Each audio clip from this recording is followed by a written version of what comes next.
तसेच sir I learn नावाची जी academy, त्या अकॅडमीमध्ये ॲज अ फॅकल्टी म्हणून वर्क करता सर. त्याचसोबत सरांनी इंडियन कॉर्पोरेट लॉ सर्व्हिस, तसेच लाल बहादूर शास्त्री जे मसुरीमध्ये जे आहेत, जिथं IAS ट्रेनिंग सेंटर असतं, तिथले ट्रेनिंग सेंटर सरांनी कंप्लीट केलेलं. असं वेगवेगळ्या फील्डमधून आपल्याला स्पर्धा परीक्षेमध्ये काय करता येईल, कसं करता येईल, यासाठी आपल्याला सर मार्गदर्शन करणार आहात. मी विनंती करेल की सर आमच्या सर्व युवकांशी संवाद साधा. सरांबाबत अजून एक विशेष का, सरांचं वय अगदी आज 30 वर्ष फक्त. Thank you sir.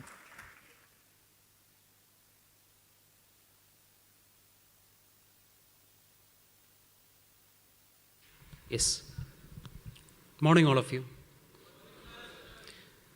माझं नाव जितेन रहमान. मी आता प्रांत म्हणून इकडे पोस्टिंग मिळालेलं आहे. माझा मूळ गाव केरला. या माझ्या प्रथम पोस्टिंग आहेत. इकडे नाशिक आल्यानंतर आता 5 महिना झालं. माझा मराठी तुमच्यासारखं एवढं चांगला नाही आहे, तरीसुद्धा मी मराठीला बोलणार आहोत तुमच्याबरोबर.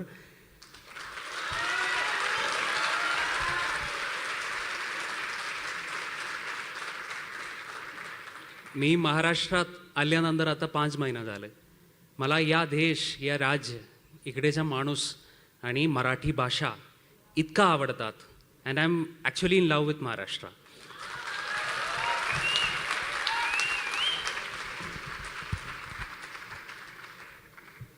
And I would like to thank, मी आधी आभारी मानतो इतका मोठा एक संधी दिल्याबद्दल, तुमच्याबरोबर डिस्कशन करायला आणि आपल्या जो स्पर्धा परीक्षाबद्दल तुमच्यासोबत डिस्कस करायला ह्या संधी दिल्याबद्दल सकाळ न्यूजपेपर आणि सगळे याच्या ऑर्गनायझेशनला मी आभार व्यक्त करतो.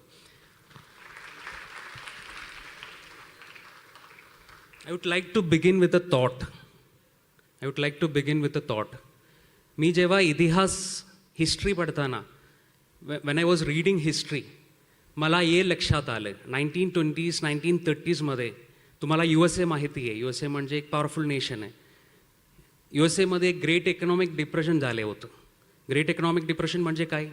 त्यांच्या पूर्ण आर्थिक व्यवस्था गडबड झाले होतं. त्यांच्या सेविंग्स, सगळे आर्थिक व्यवस्था वगैरे गडबड झालेलं होतं. इन्फ्लेशन होतं, डिफ्लेशन होतं, सगळ्यांची मिक्स होतं. आणि जो लोकने सेविंग्स केलेले होतं, त्यांच्या पूरा सेविंग्स मिट्टी में लगा दिया.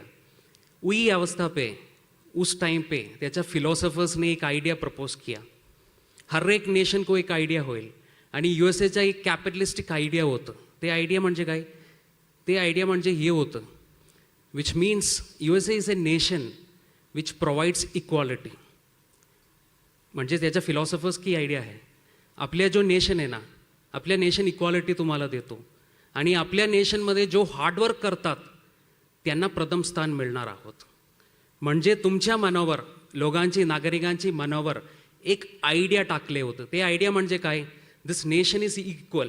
दिस nation will treat all citizens equal and this nation will give first place to whoever who works hard. So what was the impact of that idea? ते आयडियाचा इम्पॅक्ट काय, ते आयडियाचा परिणाम काय होतं तुम्हाला माहिती आहे क्या? लोकांच्या मनावर ह्या आयडिया होतं, आम्ही वर्क केले तर आम्हाला प्रथम स्थान मिळणार आहोत. आम्ही वर्क केले तर आपल्याला यशस मिळणार आहोत. आम्ही वर्क केले तर आपल्याला पूर्ण सक्सेस मिळणार आहोत. This idea was actually the foundation of hard work in USA. Because of that, people started working a lot. And this basic capitalistic idea was the foundation of the growth of USA. This is not written by me. This is not said by me.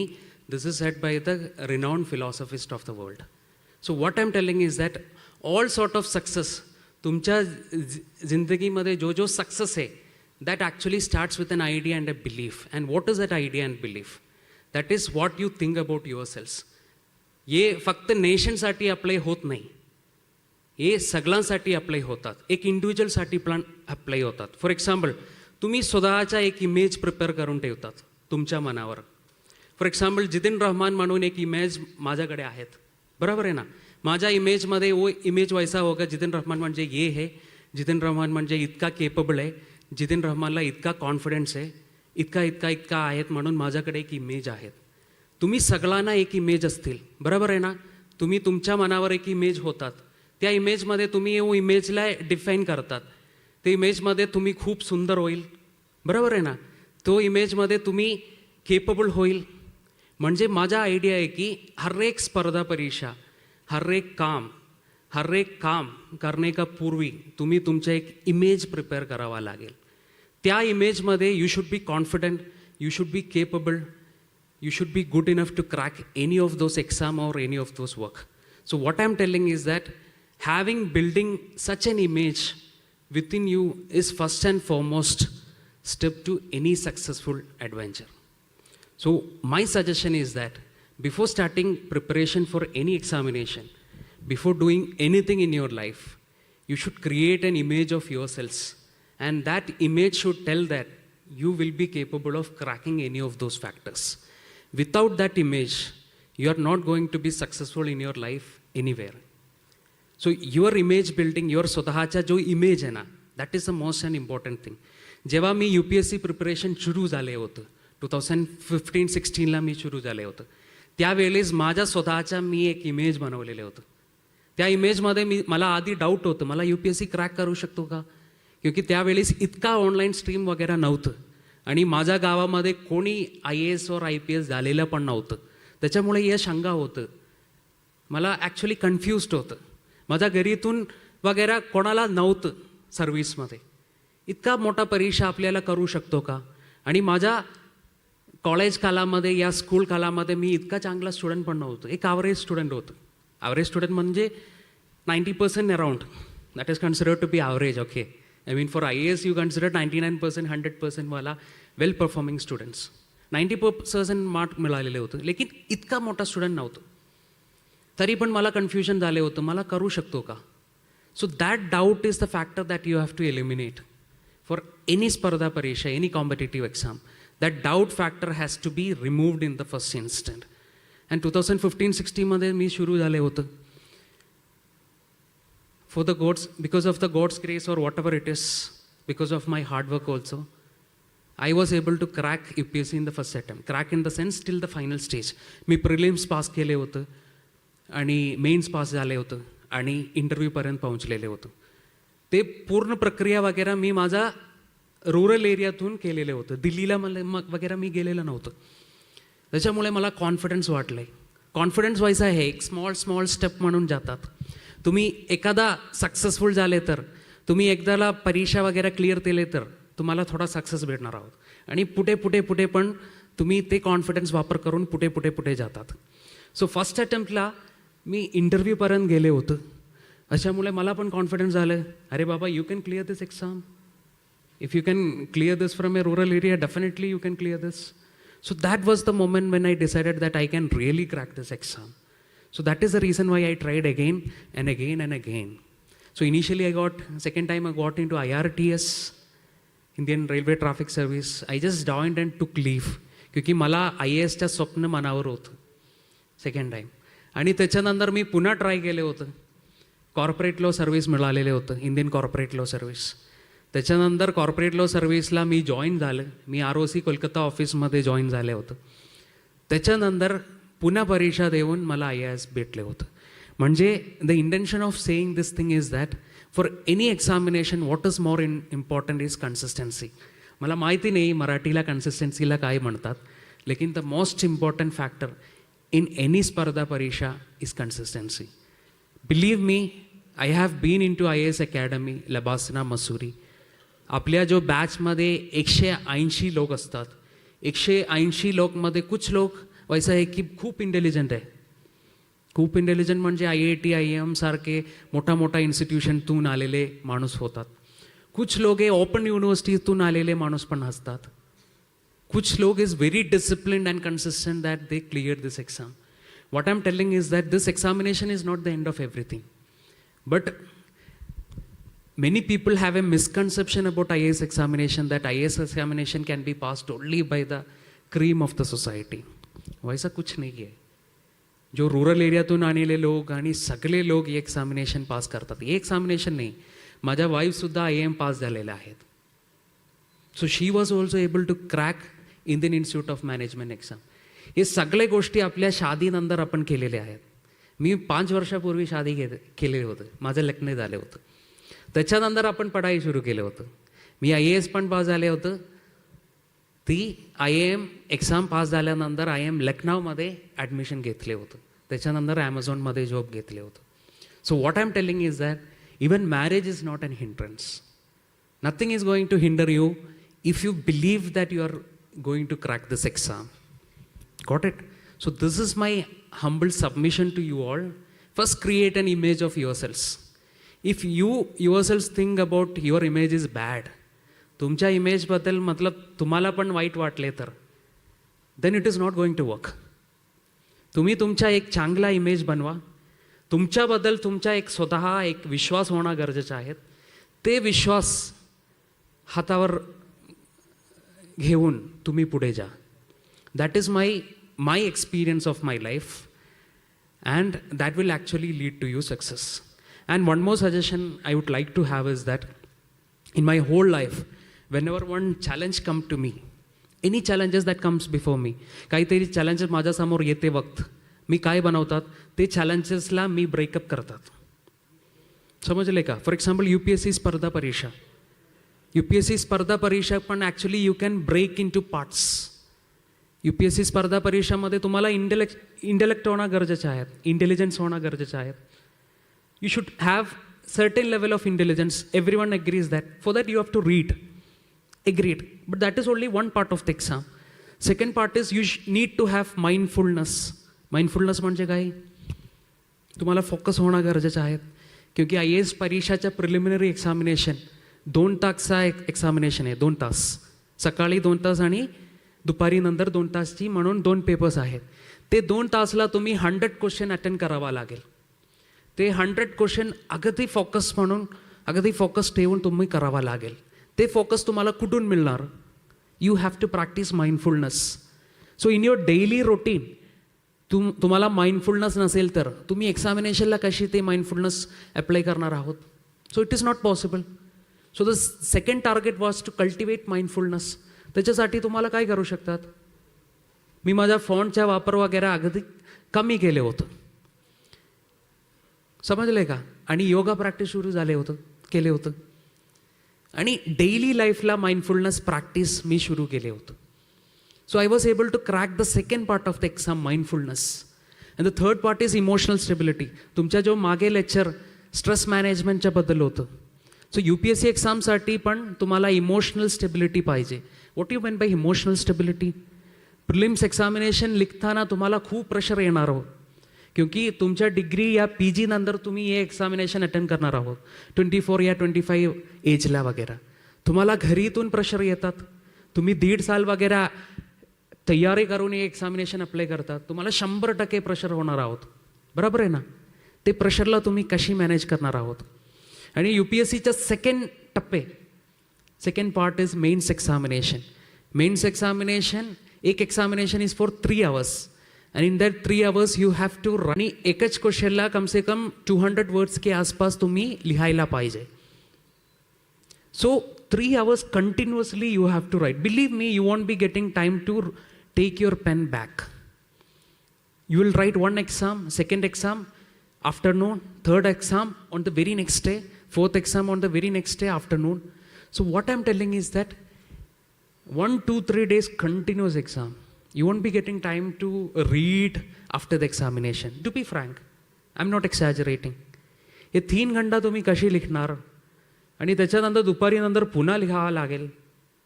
म्हणजे इतका examination का stress कशामुळे UPSC तुम्हाला देतात?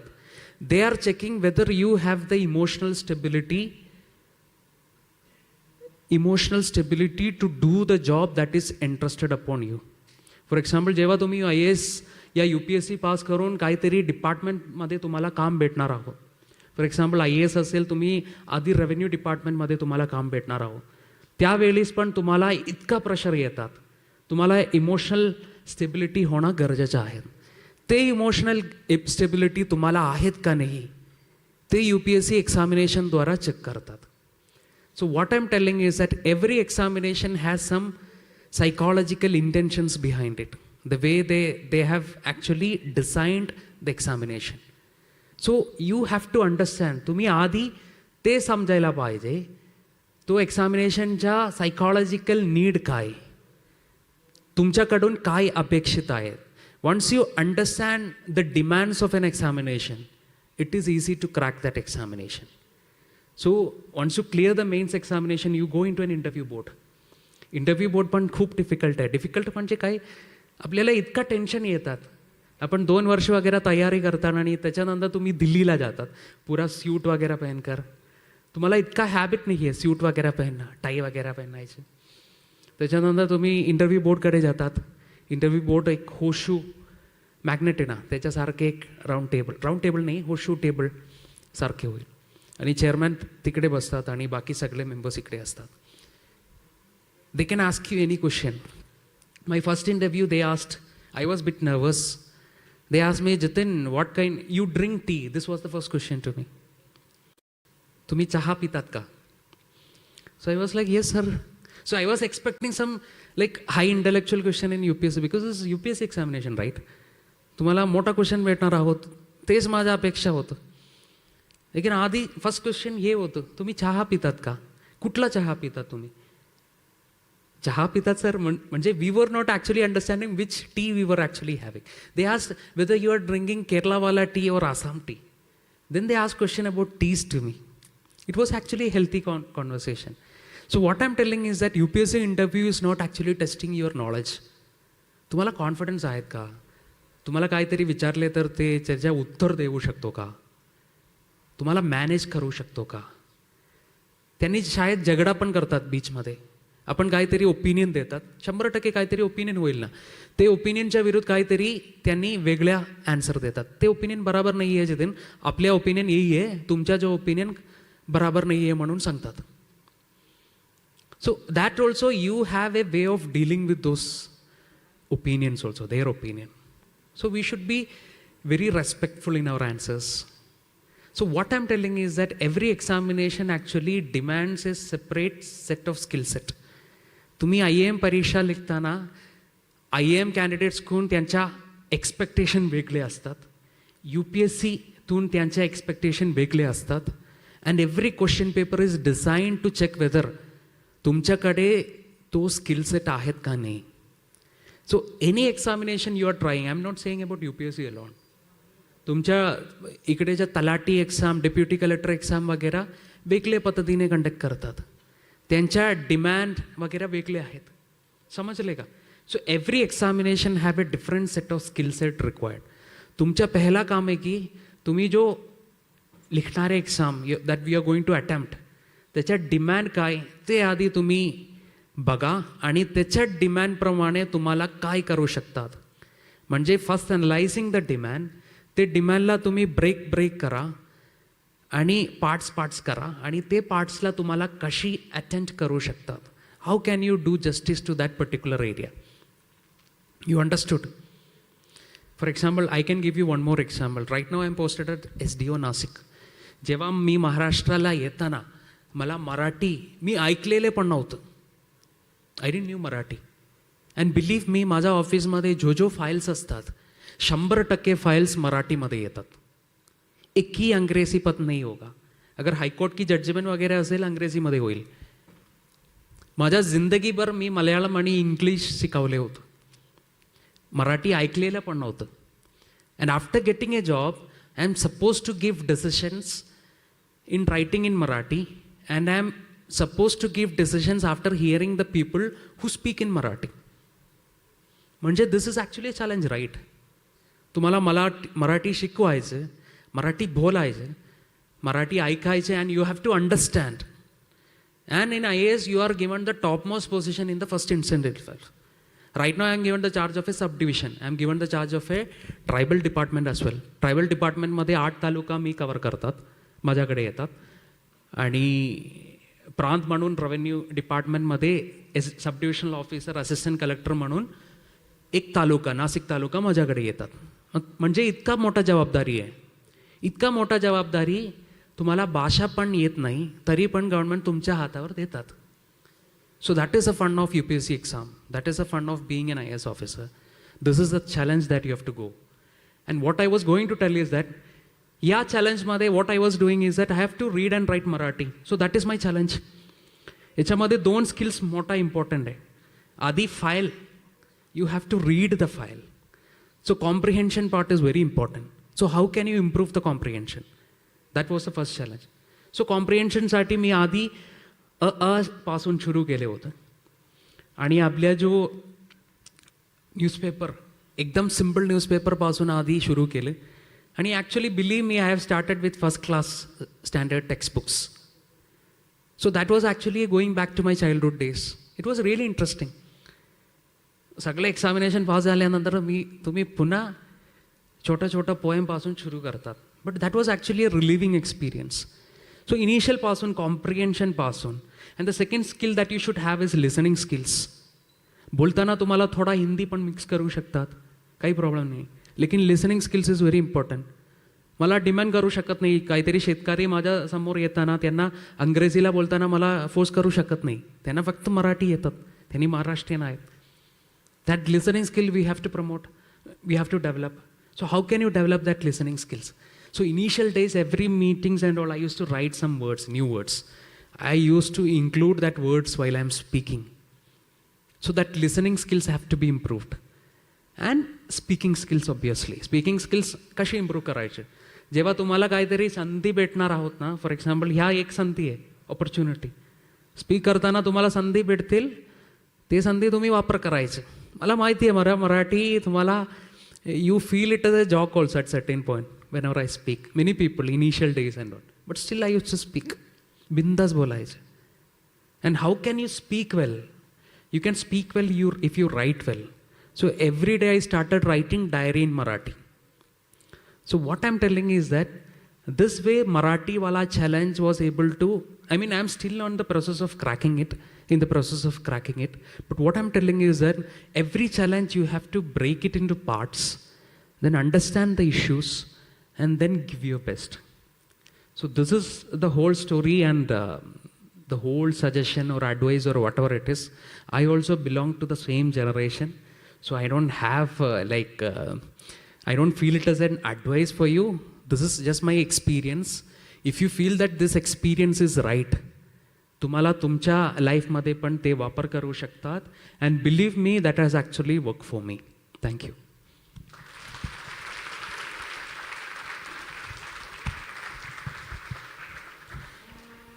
तुम्हाला काहीतरी प्रश्न विचारायचे असेल, you can ask me questions.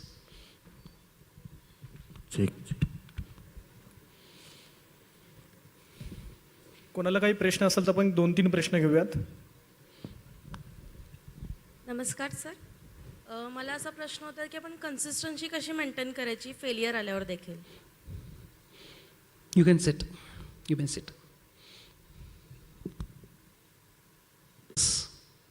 समजले का? फॉर एक्झाम्पल फर्स्ट अटेम्प्टला मी करताना मी मेन्सपर्यंत इंटरव्ह्यूपर्यंत गेले होतो. त्याच्यामुळे थोडा सक्सेस मिळालेलं होतं. So I was getting that internal confidence that I will be able to crack it. So that was the reason for my consistency. And I will give you a mantra that which I have followed. So whenever you are trying for a competitive exam, तुम्ही काहीतरी competitive examination करताना, prepare करताना तुम्ही तुलन करतात, मतलब comparison करतात. You always compare with your friends. For example, if I am you, me and you are actually preparing for an exam. We are friends actually. I'll be looking at you. Arey, you are performing very well, and I'll get that stress. So what I used to do is that I never used to compare with my friends. मी काय केले होतं, मला स्वतः compare केले होतं. For example, I will always compare with my self. I am actually competing with the Jitin 1 year back, और today I am competing with the Jitin yesterday. समजले का? Which means every day I am improving a little bit. So that improvement will give you a confidence, and that has given me a consistency in my whole life. So I will always compare with myself. And every day, for example, tomorrow I will be a better person than today. So every day I am improving a little by little. So that improvement was a factor of success to me. And that success in turn has given a sense of what? That success will actually fuel you further.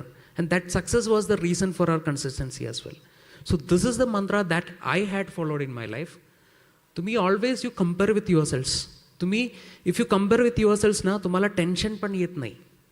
If you compare with my batchmates 100% तुम्हाला tension येतील because you will not be the best in the lot always. मी IAS परीक्षा pass करून मी लबासनाला गेले होतो. लबासना म्हणजे आपल्या जो अकॅडमीमध्ये. अगर मी कम्पेअर केले तर मी एकदम प्रथम स्थानमध्ये आले नव्हतं तिकडे. I was not the best in LBSNAA. But if you comparing with your peer group always you will be getting tensed. So that will leads to a sense of failure. Failure will lead to inconsistency.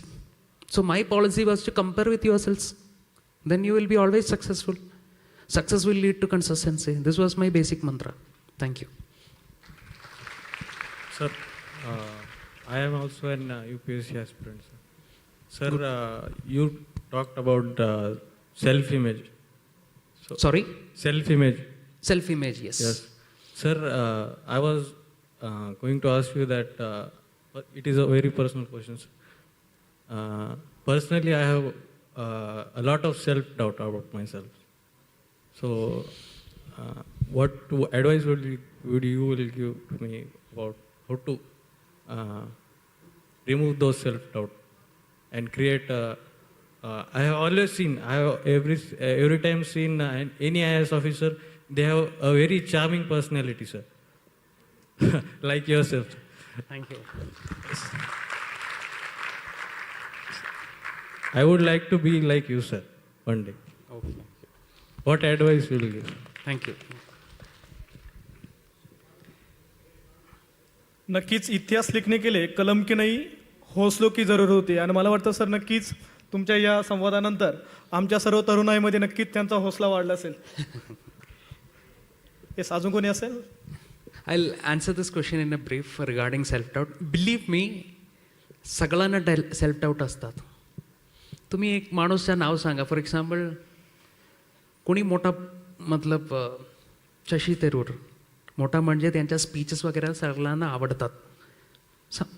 त्यांनी ऑक्सफर्डमध्ये पण speech दिले होतं. मी राजकारणचं नाव घेतो तरी पण. लेकिन in Kerala also every people like his speeches. Believe me, any person in this world will be having self-doubt. I am sure that Barack Obama, who speaks well, who is having confidence also, will be having the self-doubt. So what I am telling is that I also have self-doubt. अभी भी मला इतका मोठा self-doubt असतात.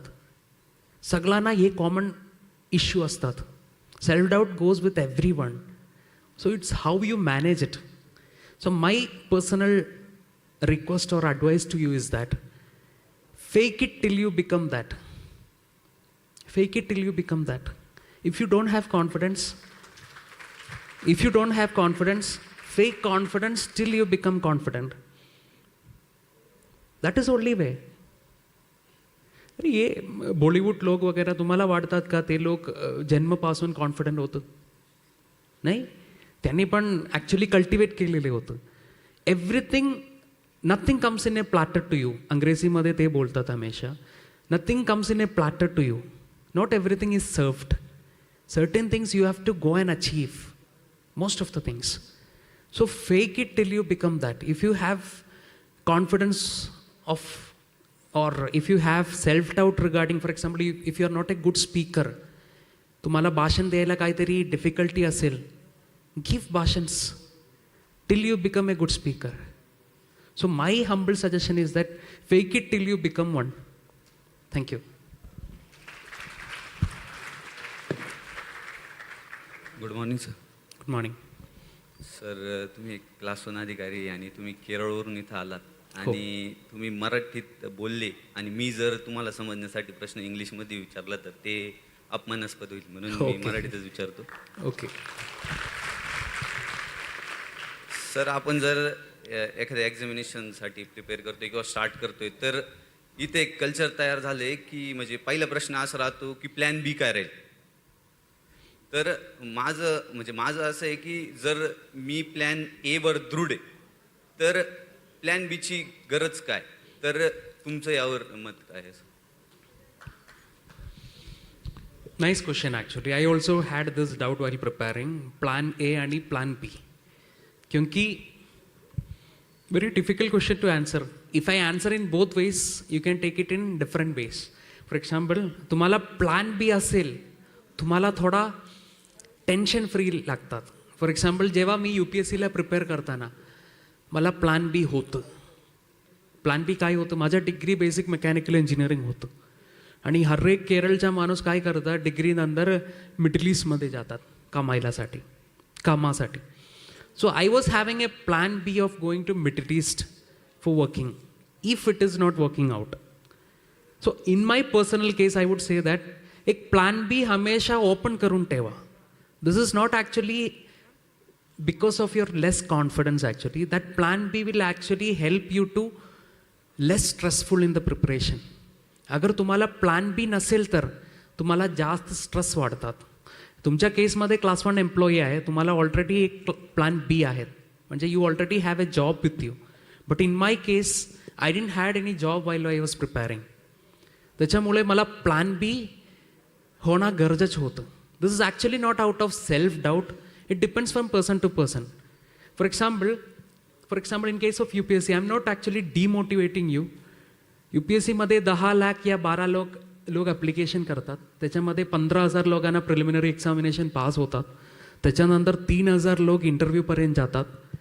त्याच्यामधून 800 लोक वगैरे final यादीमध्ये येतात. त्याच्यामध्ये 100 या 180 लोक IAS या IPS वगैरे बनवतात. म्हणजे there is always a probability of you not cracking an exam also. That is a possibility. I am not saying that मतलब it might happen. I'm not saying that 100% you will become IAS. It might happen. So you always have to plan for a plan B as well, because this is not the end of your life. ते पण मी सांगायला इच्छितो, कुठलाही स्पर्धा परीक्षा असेल, ते स्पर्धा परीक्षा is not actually the end of your life. त्याच्यानंतर पण तुम्हाला एक चांगला लाईफ असतात. And you should not pin any examination with your character. मी ते पण पाहिले होतं.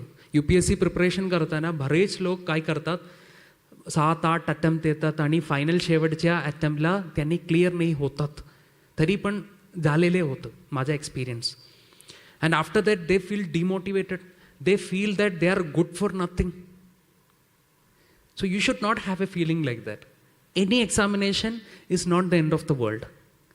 It's just you had a dream. तुम्हाला एक ड्रीम होतं, तुम्ही तुमच्या 100% दिलेलं होतं.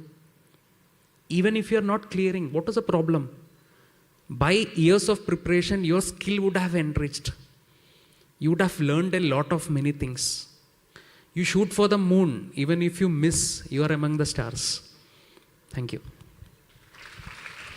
Good morning sir. मैं CDS के लिए प्रिपेयर कर रहा हूँ और फर्स्ट अटेम्प्ट कुठला exam? CDS combined defence service. और मैं NCC कैडेट हूँ, NCC CSET होल्डर हूँ मैं.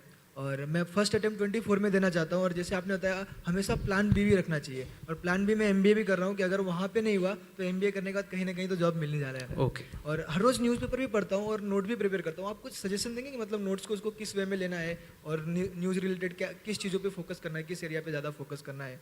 जस्ट लाईक इकॉनॉमी हुआ, फिर पॉलिटिकल हुआ, फिर डिजिटल नोट मेकिंग ॲज वेल. मी माझ्या टाईममध्ये मी वन नोटमध्ये नोट प्रिपेअर केलेले होतं. त्याच्यामुळे ते सॉर्टिंग आउट इझी होईल आणि तुम्हाला ते ॲक्च्युली सर्च पण करू शकतात. फिजिकल नोट असेल थोडा अडचण येईल.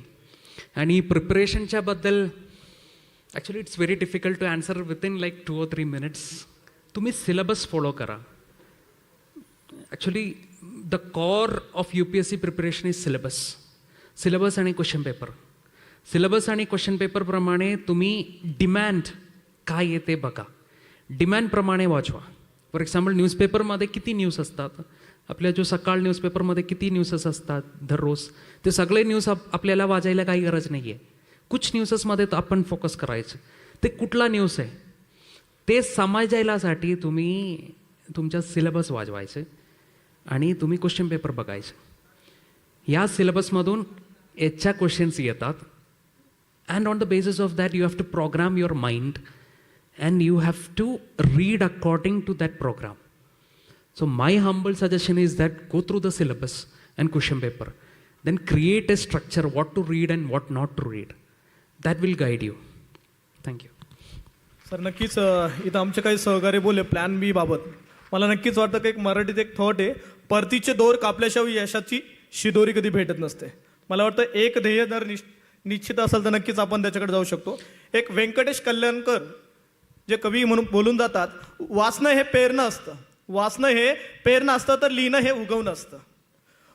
उगवण्याची चिंता करत बसण्यापेक्षा पेरणीची सुरुवात करा. एक दिवस तुमचं उगवलेलं धान्य लोक पेरणीसाठी घेऊन नक्कीच जातील. तर सर मला वाटतं सर तुम्ही नक्की पेरणी केली, उगवलं पण, आणि तेच उगवलेलं धान्य आज आम्ही सर्व युवक यशाची शिवदोरी म्हणून आम्ही पुढे वापरणार आहे. आणि तुमचं मार्गदर्शन आम्हाला मौल्यवान आहेच. आणि इतकं सगळं काही असताना देखील सर म्हणतात ना, या घाट्यातून दिव्य शक्ती घेऊन पक्षी उडावे आकाशी, या घाट्यातून दिव्य शक्ती घेऊन पक्षी उडावे आकाशी, आकाशाचे पंख असोय पण उंबरठ्यावर भक्ती. म्हणजे इतकं मोठं व्यक्तिमत्व असताना पण तितकंच एक सोसायटीसाठी एक हंबलनेस मला वाटतं नक्कीच हा आपल्या युवकांसाठी एक आदर्श असेल. सर तुम्ही आला